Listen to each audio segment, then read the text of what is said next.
Hi, my name is Cold Beer, and let's start with Harry Potter Quidditch Champion.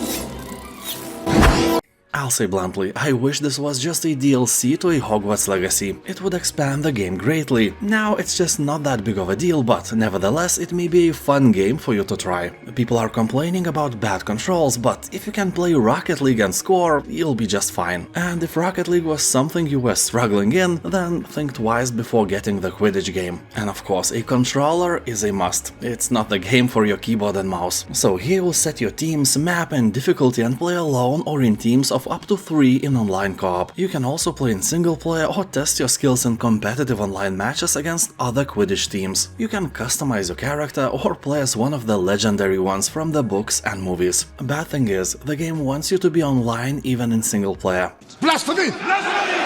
Yeah, it's funny how that prevents not only the piracy but the sales as well. Although if that's not a problem for you and you like the lore and sports games, it looks like fun and the discount is nice. Synergy. In this visually beautiful city builder, your goal is to build a town to help your citizens prosper. You will need to explore, analyze and experiment with new things, because the well-being of your citizens is the main objective. You don't want to be a moron dictator, we have plenty of those in real life. Here you will need a deep understanding of the environment to help them adapt and thrive. Newly acquired knowledge will provide you with an essential guide to obtaining resources, ensuring the safety of your people and optimizing your town. This quest for knowledge will also provide you access to several new buildings, from extraction structures to social spaces, from harvesting points to places of culture. People on Steam are saying that the art style is breathtaking. The game is charming and has very interesting features never seen in similar games. The review score is very positive, so most likely if you try the game, you will have fun. Resident Evil 2. This is a complete remake of a classic game. Overwhelmingly positive review score softly hints that it was a complete success as well. Resident Evil 2 offers a fresh take on a classic survival horror saga with realistic visuals, immersive audio and a new over-the-shoulder camera. You will also get modernized controls on top of gameplay modes from the original game. I can still remember when I played the original game when I was 14 years old, and somehow I had my mental balls big enough to play it every evening after school. Well, on those rare occasions when I actually went to school. I'm a YouTuber not because I was very good at studying, you know. But I was good at games. That's why you should avoid me if you need your appendix surgically removed. But if you want your boredom removed, I'm your guy, that's for sure. Monster Hunter Rise. This is originally a Nintendo Switch game released back in 2021. Now we have this action-soaked game on Steam as well, and this version is obviously upgraded to meet our expectations. You will rise to the challenge and become a hunter, explore brand new maps and use a variety of weapons to take down fearsome monsters. That's what developers say, but I would change the word fearsome to airy-fairy, because those monsters are anything but fearsome. Although they are beautiful, I can't deny that. Each monster you hunt will provide materials that allow you to create new weapons and armor. You can also upgrade your existing gear so you can go back on the field and hunt even more airier and fairier monsters and earn even better rewards. Of course, all of that is presented in 4K resolution with ultra-wide monitor support and unlocked frame rate. You can try the free demo version on Steam. Titanfall 2 Ultimate Edition. If you don't know what Titanfall is, you may think that this is only a multiplayer battle royale of some sort, but it is not. The game actually features a very nice, although really short single-player campaign packed with action and inventive twists. Here you play as militia rifleman stranded behind enemy lines who encounters a veteran Titan. You must work together to uphold a mission you were never meant to carry out. And of course, in Titanfall 2 there is a multiplayer portion of the game with fast-paced, first-person action with Titans and deadly pilot abilities. This version of the game includes all the deluxe and jump starter content, which includes new Titans, warpaint, weapons, tokens and even more, and this price is more than great.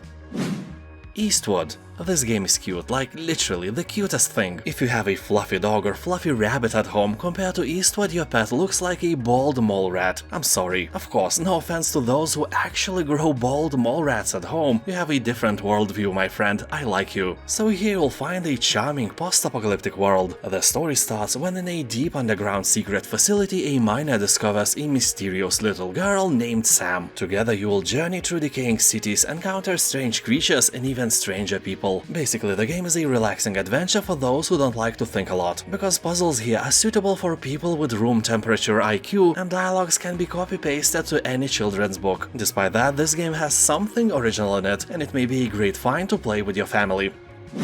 Asterigos, Curse of the Stars. In this high fantasy world, you will discover the long-forgotten secrets, interesting battle encounters, interconnected maps full of places to explore, and an immersive story where every choice matters. The game is really fun if you like light Souls-like battles and can enjoy a bit of cartoony graphics, but not everything is nice. Game has no map, like at all, so you will have to remember all the places in your head. That of course creates another level of immersiveness, because you will have to use your actual navigational senses you usually never use in games. But do we actually want that? I don't think so. Anyway, if you decide to obtain it, the game will take about 30 hours from your boring life.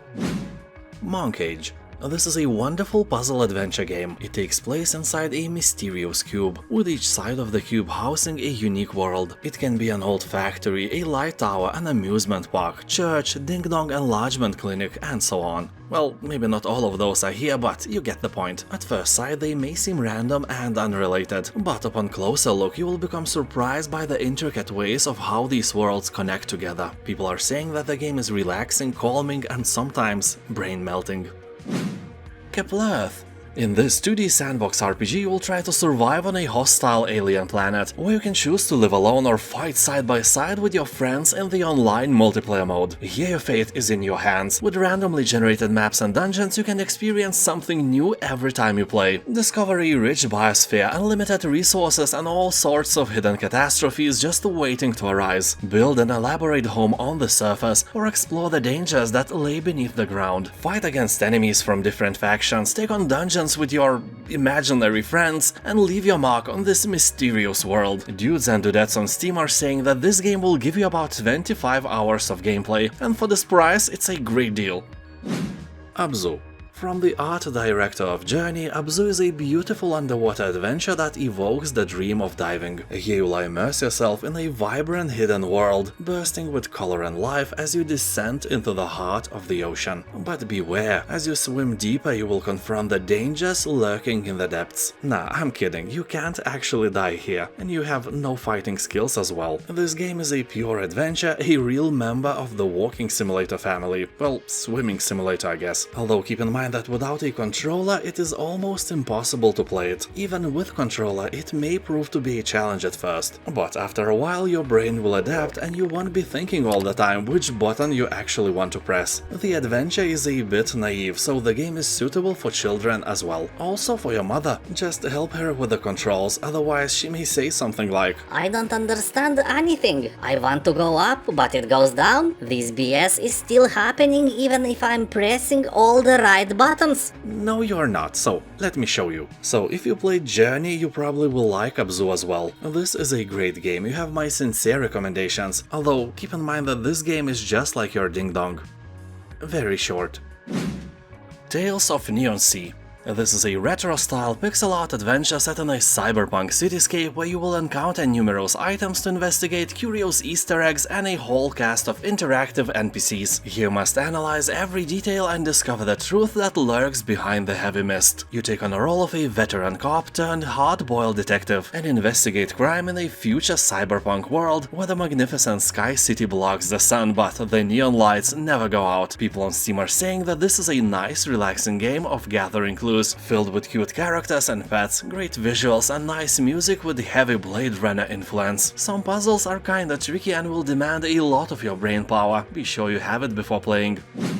Death Stranding Director's Cut. After the collapse of civilization, you must journey across a ravaged landscape crawling with dangers to save mankind from the brink of extinction. Game is created by legendary Hideo Kojima, so brace yourself for some weirdness. The famous Danish actor Mads Mikkelsen and the Walking Dead hair model Norman Reedus gave their bodies and voices to the characters, so that alone is probably enough to catch your attention. Also, you can actually take a Dumpty Dump in there. Such nice details. Death Stranding is definitely not a standard game, game. It really differs from almost everything I have seen. Some salty guys call the game a walking simulator, but you know, in a walking simulator you can't die, and here death is on every corner. It's even in the name of the game. Death Stranding can be too stressful for more sensitive people, so keep in mind that this is not just a happy walk in a park. It's quite dark and gloomy, and it will really test your nerves.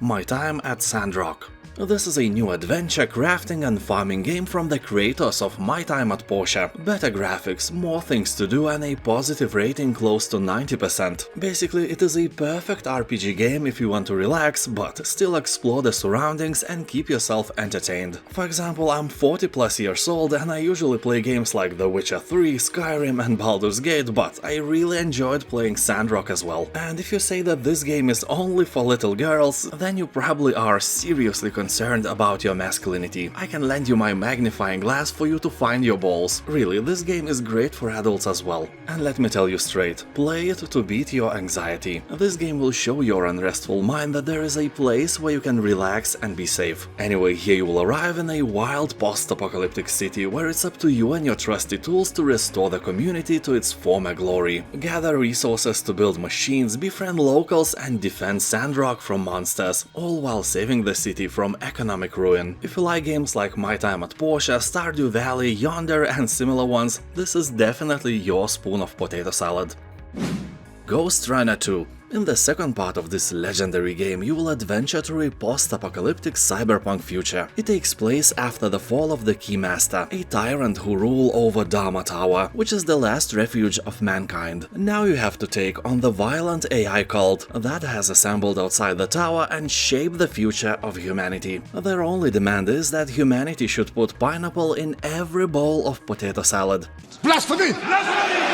An absolute heresy, so you should eradicate this cult once and for all. So here you'll find new katana combat mechanics, a deeper exploration of the world beyond Dharma Tower, non-linear levels with complex motorbike sections, new modes and all the action you loved about the first part of the game. Plus, boss fights are more interactive, giving you freedom to choose how to survive battles against the toughest opponents. The review score is very positive and everyone is praising great voice acting, intriguing story and saying that if you like the first part, there is no way that you won't like the second as well.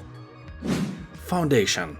This is a gridless medieval city-building game with a focus on organic development, monument construction and resource management. As a newly appointed ruler of the land, still untouched and full of potential, you are given the opportunity to create a prosperous medieval settlement as you envision it. You will be managing your resources and growing population while being challenged by narrative events, quests and missions from all across the kingdom. From very modest beginnings, build starting workplaces, extract and store resources, establish trade routes, erect majestic monuments, and a sprawling city may emerge in your newfound lands. But let's be honest, you'll probably fail and instead you'll create the ultimate world of doom, suffering, and despair. Those tiny artificial humans have no idea what grim fate awaits them with you behind the steering wheel of the kingdom.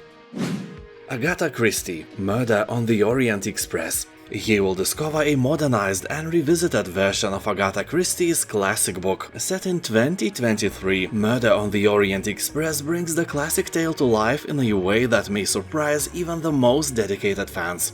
The game isn't blindly following the original story. Here you'll find brand new elements and experience the mystery and suspense of the most famous case of Hercule Poirot. So here a crime is committed on the train. During your trip you are surrounded by a group of singular characters, all suspects, each with their own secrets and motives. And your job is to single out the murderer amongst them. Solving the mystery won't be easy. Through numerous twists and turns you will have to use your enormous IQ to unravel the mystery and bring it to light. I wish games like that had an actual brain capability requirement, so you won't lose the money if you are, a bit dumber. So before you buy, you would have to solve a small puzzle, preferably from the game, to unlock the payment options. If you fail, the game is obviously not for you. Buy some other game, and if you solve it in a matter of seconds, that may tell you something as well. Just an idea, but kinda nice one, huh? INMOST. This is an emotional and deeply atmospheric narrative-driven puzzle platformer. You will uncover the stories of an adventurous young girl, a stoic knight, and a man in search of answers. You will explore a crumbling, nightmarish landscape, slice through enemies and spring deadly traps in order to escape the evil that awaits. You will have to lure enemies into lethal traps, solve environmental puzzles, and utilize your scythe, hookshot, and pickaxe to avoid a gruesome end. The story is not very long. It will take you about 3 to 5 hours to complete. Literally depends on how dumb you are, because it's a puzzle game. It can work like an IQ test. If you finish it in 3 hours, congratulations. If in 5, well, I have bad news for you. And you finished it in 10. No, that's a lie. That's a lie, everyone. No, it isn't. Shut up. Inua, a story in ice and time.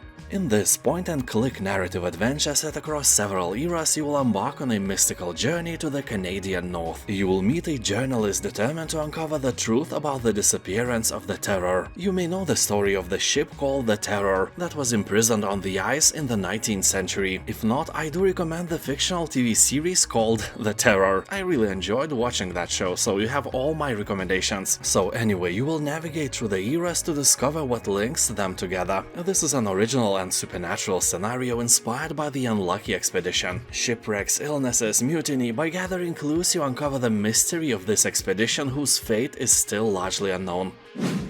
Graveyard Keeper. Here you can make candles from human fat, burn witches, and even sell mystery meat to the local tavern. Well, you and I, we both know that this is human flesh from corpses, but nobody else has to know, right? That is not a question, by the way. You know, you wouldn't want to visit a local tavern as a special guest. You know, I like you. Anyway, Graveyard Keeper is the most accurate medieval cemetery management sim of all time, because obviously there are no other medieval cemetery management games. You'll build and manage your own graveyard and expand into other ventures while finding shortcuts to cut the costs. Use all the resources you can find. After all, this game is about the spirit of capitalism and doing whatever it takes to build a thriving business. If you have guts, try this game. If not, you can always harvest some from a fresh dead body. Riftbreaker. Here you are, the Riftbreaker, an elite scientist commando inside a powerful mecha suit. Ooh la la! You have entered a one-way portal to a distant planet at the far reaches of the Milky Way. You have a purpose of building up a base that will allow travels back to Earth and continue colonization. So you are tasked to construct a two-way rift back to Earth, because living on a planet without cold, refreshing beer or potato salad is painful, and that shouldn't even be a legal thing. Although you encounter a bit of a bigger problem than the absence of beer, which is monsters, thousands of them. The game itself is a hybrid between StarCraft, Diablo, and Satisfactory. A really great and entertaining game. Monster Hunter World. You'll take on the role of a hunter and slay ferocious monsters in a living ecosystem, where you can use the landscape and its diverse inhabitants to get the upper hand. You can hunt alone or in co-op with up to 3 other players, and use materials collected from fallen foes to craft new gear. There are 14 different weapons at your disposal, each with its own unique characteristics and styles of attack. Many hunters acquire proficiency in multiple types, while others prefer to attain mastery of one. Monster Hunter World has 87% of positive reviews on Steam, left by more than 200,000 players. Incredible achievement. And now, thank you for watching, have a nice day, and I'll see you next time.